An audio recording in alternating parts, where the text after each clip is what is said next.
তাদের দুইটা সফলতা, একটা হলো চাঁদাবাজি আর একটা হলো মামলাবাজি। এই দুইটা ছাড়া তাদের কপালে আর কোনো সফলতা নাই। আওয়ামী লীগের নাকি মামলা তুলে নেওয়া হবে। মামলা তো তুলে নিয়েছে গত 1 বছর টাকার বিনিময়ে, নতুন করে আর কি তুলবেন? বিএনপি গত 1 বছরে যে মামলা বাণিজ্য করেছে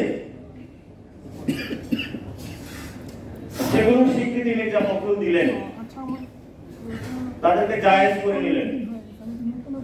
আওয়ামী লীগের যারা রয়েছেন, মন্ত্রী এমপি থেকে শুরু করে সন্ত্রাসী, সকলকে প্রথমে বললেন তার বিরুদ্ধে যারা বাসায় বললেন তোরা মামলা দিব। বললো ভাই কিছু টাকা দিয়ে দিয়েন না, ঠিক আছে দাও, আগামী ইলেকশনটা ভালো করতে পারবো।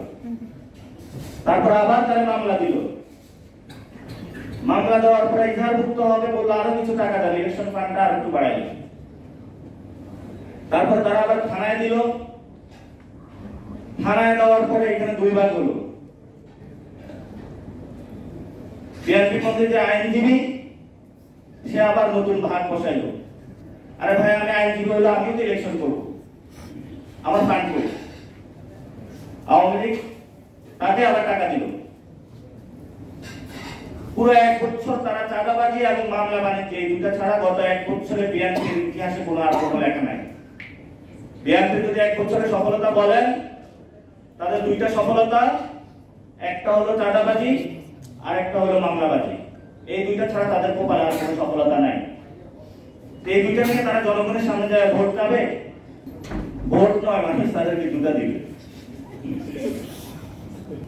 আমাদের যে রাজনৈতিক দলগুলো রয়েছে, রাজনৈতিক দলগুলোর মধ্যে আমরা একটু বিভাজন দেখতে পাচ্ছি, কিন্তু বাংলাদেশের সার্বভৌম গণতন্ত্র অখণ্ডতা রক্ষা করার জন্য বর্তমান যে পরিস্থিতি রয়েছে, এই পরিস্থিতিতে সকল দল একসাথে হতে হবে। সকল দল একসাথে যদি ঐক্যবদ্ধভাবে বাংলাদেশকে রক্ষা না করে, তাহলে বাংলাদেশের ভবিষ্যৎ দুর্গতি রয়েছে। এই জন্য আমরা বলবো, শুধু ডাক্তার নয়, সকল স্বাস্থ্যকর্মী গুম খাওয়া তাদের পরিবেশ নিশ্চিত করতে হবে।